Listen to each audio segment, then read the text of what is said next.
2024 विधानसभा के चुनाव में तेली समाज बंधुआ वोटर नहीं रहेगा। मोदी के नाम पर सिर्फ हमसे एक तरफा लाभ लोगे, मोदी के नाम पर हमको लाभ दोगे नहीं। ये कब तक चलने वाला है?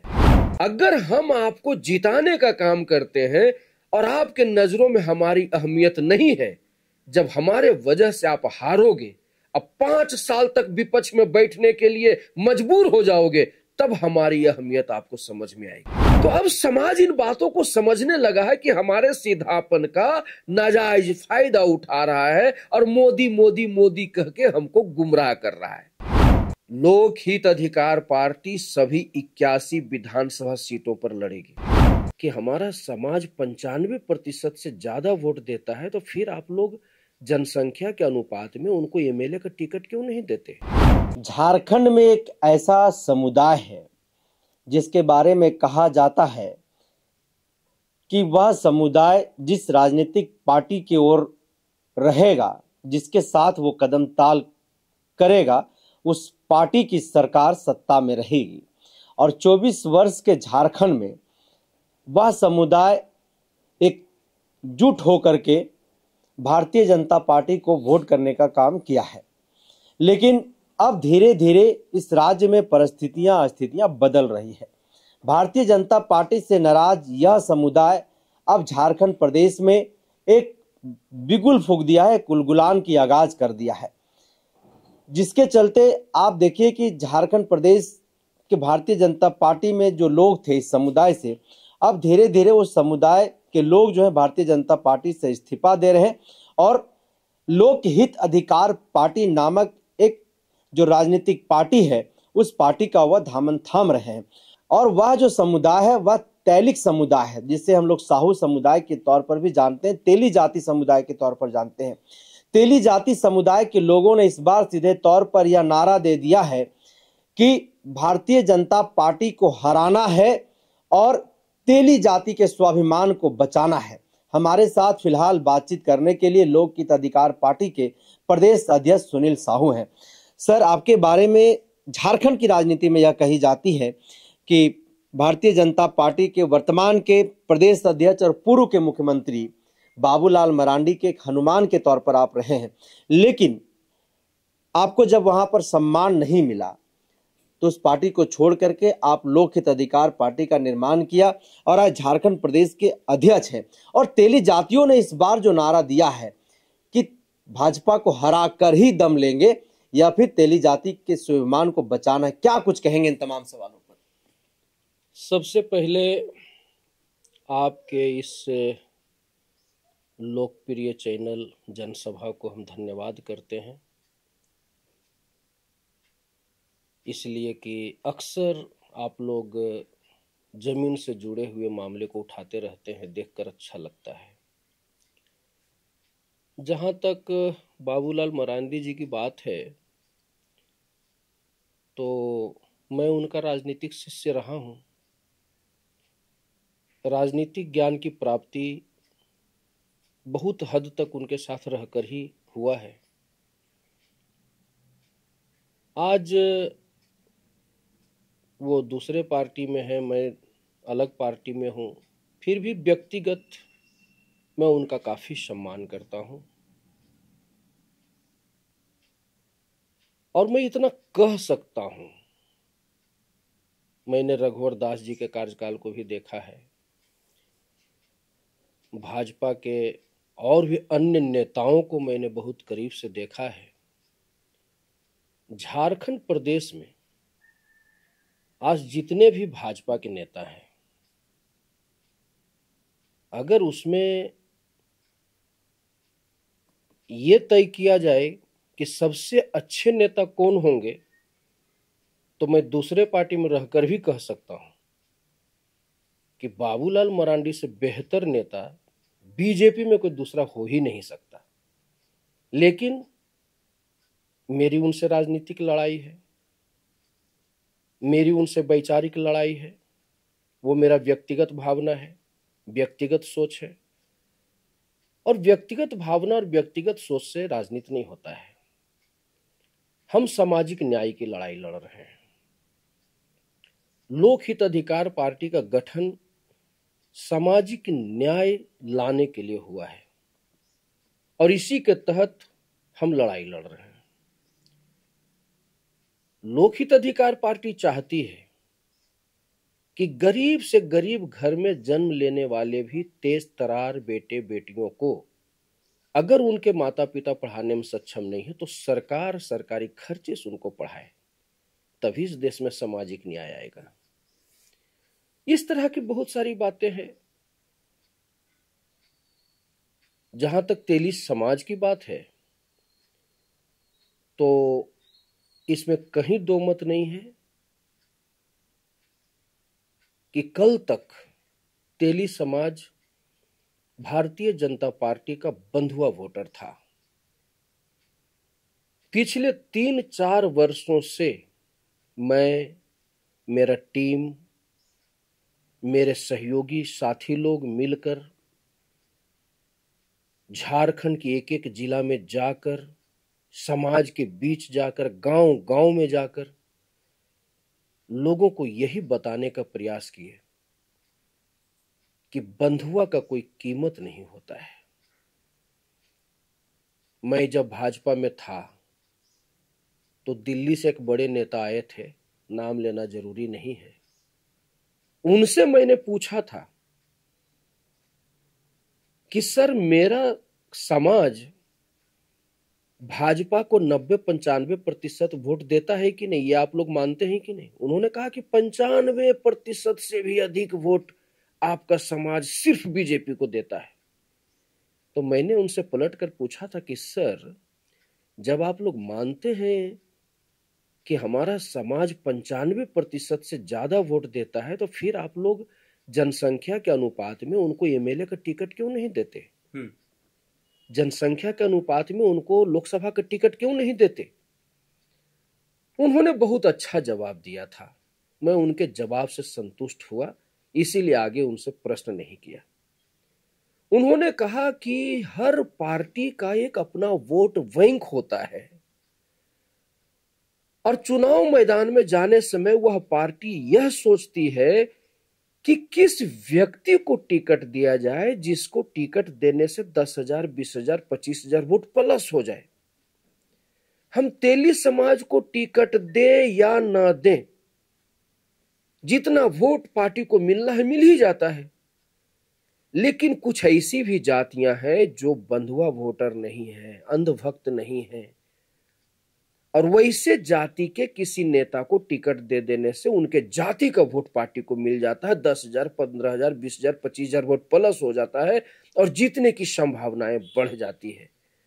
तो राजनीतिक समीकरण में हार जीत को ध्यान में रखकर तेली समाज को हम उनके जनसंख्या के अनुपात में टिकट नहीं दे पाते हैं।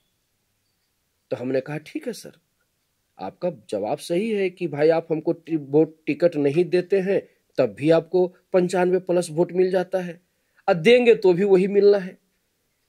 लेकिन एक बात बताइए कि जिस जाति समाज ने अपना 95%, 99% वोट देकर आपको विश्व का सबसे बड़ा पार्टी बना दिया, एक एक विधानसभा, एक एक लोकसभा में आपके जीत का आधार बन गया,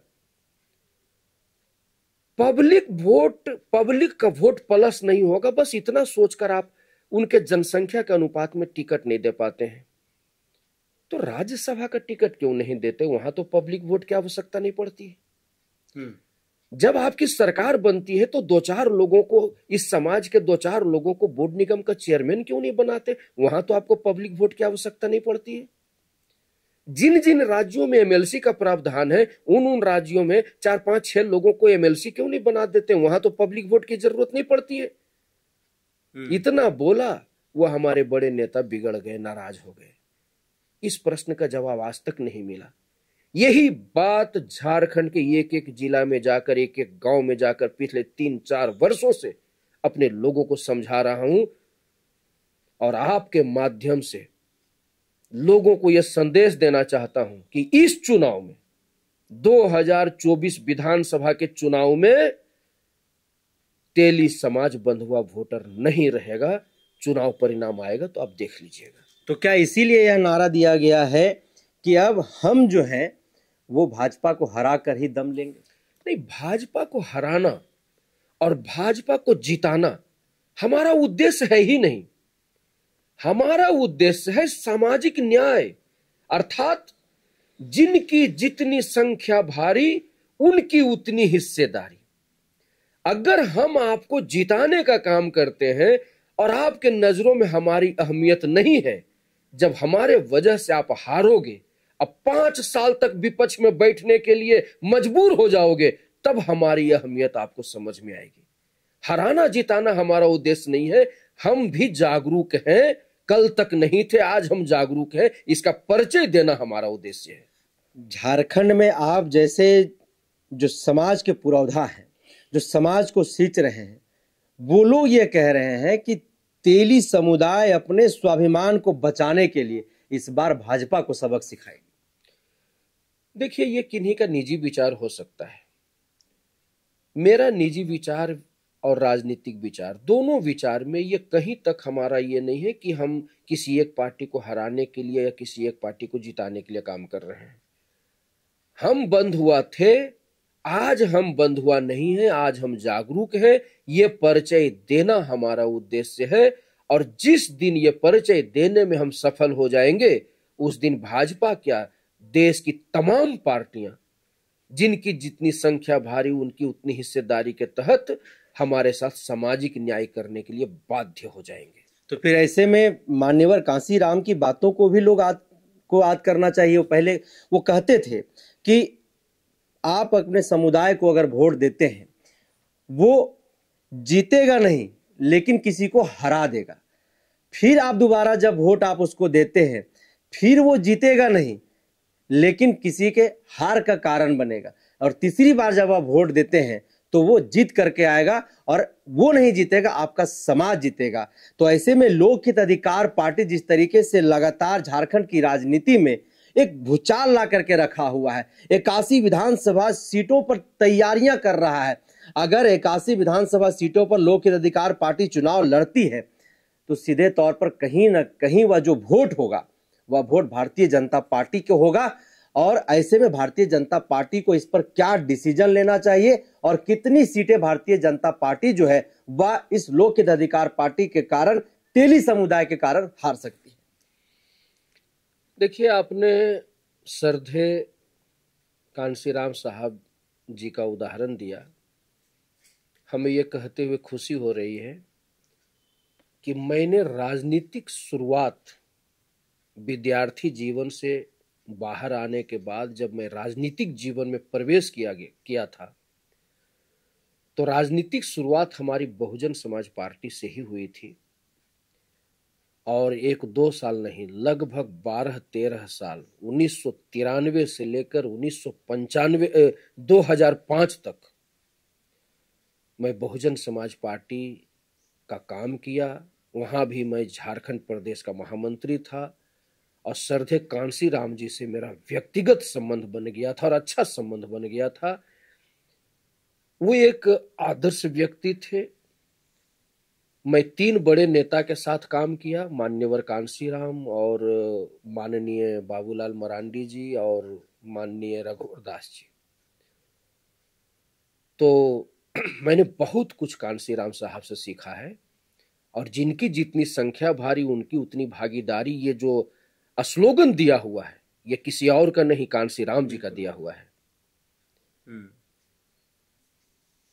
तो रह गई बात जो आपने कहा कि 81 विधानसभा हमारे लड़ने से भाजपा को नुकसान होगा। निश्चित रूप से होगा, इससे इनकार नहीं किया जा सकता। जो समाज अपना एक एक वोट किसी एक पार्टी को ही देता आया है, इसलिए कि कल तक राजनीतिक चेतना नहीं थी उनमें। अब पिछले 3-4 वर्षों में जो कठोर परिश्रम किया गया है समाज के जागरूक लोगों के द्वारा, अब उनमें जो राजनीतिक चेतना आई है, अगर 25, 30, 40% वोट भी जागरूक हुआ है तो नुकसान तो भाजपा को होगा ही होगा। अब भाजपा अगर इस नुकसान का भरपाई करना चाहती है तो उनको नए सिरे से रणनीति बनानी होगी। और यदि वो अहंकार में रहती हैं तो मैं आज ही बता देता हूं आपको कि 2024 विधानसभा चुनाव के बाद भी भाजपा 5 वर्षों तक विपक्ष में बैठने के लिए बाध्य हो जाएगी। इसमें कहीं दो मत नहीं है। झारखंड के लोग और तेली समुदाय के लोग यह जानना चाह रहे हैं कि कितने सीटों पर जो है भारतीय जनता पार्टी को नुकसान पहुंच सकता है झारखंड में। देखिए, भारतीय जनता पार्टी की मजबूरी है कि वो अधिक से अधिक तेली समाज के लोगों को टिकट नहीं दे सकते। और उनकी मजबूरी मैंने कहा अभी थोड़ा देर पहले कि उनके एक बड़े नेता ने कहा था कि वोट प्लस जहां होता है हम वैसे लोगों को टिकट देते हैं। तो भाई ये आपका परंपरागत वोट है, यहाँ तो आप टिकट दोगे भी तो वोट प्लस नहीं होगा, क्योंकि नहीं भी देते हो तो उतना मिल जाता है और इसी गुमान में आप टिकट नहीं देते हो। लेकिन आज तेली समाज हर गांव से यह पूछ रहा है कि राज्यसभा का टिकट क्यों नहीं, वहां तो पब्लिक वोट की जरूरत नहीं पड़ती। जब आपकी सरकार बनती है तो दो चार पांच बोर्ड निगम का अध्यक्ष क्यों नहीं बनाया जाता, वहां तो पब्लिक वोट की आवश्यकता नहीं पड़ती। जिन जिन राज्यों में एमएलसी का प्रावधान है वहां एमएलसी का 5-10 लोगों को टिकट क्यों नहीं, वहां तो पब्लिक वोट की आवश्यकता नहीं पड़ता। तो अब समाज इन बातों को समझने लगा है कि हमारे सीधापन का नाजायज फायदा उठा रहा है और मोदी मोदी मोदी कह के हमको गुमराह कर रहा है। मोदी के नाम पर सिर्फ हमसे एक तरफा लाभ लोगे, मोदी के नाम पर हमको लाभ दोगे नहीं। ये कब तक चलने वाला है? ये ज्यादा दिनों तक चलने वाला नहीं है। भाजपा नए सिरे से सोचे, रणनीति बनाए और कैसे वो तेली समाज को अधिक सक्रिय भागीदारी दे सकती है, ये सोचना उनका काम है। हम ऑन कैमरा उनको नहीं बता सकते। अगर उनको जानना है तो आए ऑफ कैमरा बैठे, मैं उनको रास्ता बताता हूं। मैं उनका ऑन कैमरा क्यों बताने जाऊं कि आपको क्या करना चाहिए। मतलब सीधे तौर पर आर पार की लड़ाई इस बार झारखंड में दिखेगा। लड़ाई तो दिखेगी। लोक हित अधिकार पार्टी सभी 81 विधानसभा सीटों पर लड़ेगी और भाजपा को इसका नुकसान ही नहीं भारी नुकसान होगा, इसमें कहीं दो मत नहीं है। आज वो लोक हित अधिकार पार्टी को हल्के में ले रही है, चुनाव के बाद वो अफसोस करेंगे कि उन्हें हल्के में नहीं लेना चाहिए था। नहीं लेना चाहिए। तो लोक हित अधिकार पार्टी के प्रदेश अध्यक्ष सुनील साहू को आप सुन रहे थे। सीधे तौर पर उन्होंने भारतीय जनता पार्टी को चेतावनी भी दिया और उनसे आग्रह भी किया कि अगर आप सत्ता में वापसी करना चाहते हैं, आप जिस राजनीतिक जमीन को तराशने में झारखंड में लगे हुए हैं और आपसे एक ऐसा समुदाय जो एकमात्र समुदाय है जिसके कारण आप सत्ता की कुर्सी तक पहुंचते हैं, वह समुदाय आपसे खफा है। अगर उस समुदाय को आप सिमटना चाहते हैं, उस समुदाय को अगर आप साथ में लेकर के चलना चाहते हैं तो उनकी राजनीतिक भागीदारी उन्हें देना पड़ेगा। और यह कैसे मिलेगा? आप आइए हमारे साथ बैठिए, बातचीत करिए, हम आपको रास्ता दिखाएंगे और सत्ता की कुर्सी तक भी हम आपको पहुंचाएंगे। अन्यथा इसका खमियाजा जो है आपको 5 वर्ष तक विपक्ष में रह करके भुगतना पड़ेगा। तो कहीं ना कहीं भारतीय जनता पार्टी की जो राह है झारखंड प्रदेश में वह आसान दिखाई नहीं दे रहा है। एक तरफ आदिवासी उनसे खपा है तो दूसरी तरफ एक बड़ा वोट बैंक झारखंड की राजनीति में जो भाजपा का है वह भी खपा चल रहा है और अपने स्वाभिमान को बचाने की लड़ाई कहीं ना कहीं सड़कों पर लड़ता हुआ दिखाई दे रहा है। तो क्या कुछ होगा वह तो भविष्य के घर में है, लेकिन इस चर्चा परिचर्चा को हम यहीं करते हैं समाप्त। तब तक के लिए दीजिए इजाजत। जोहार।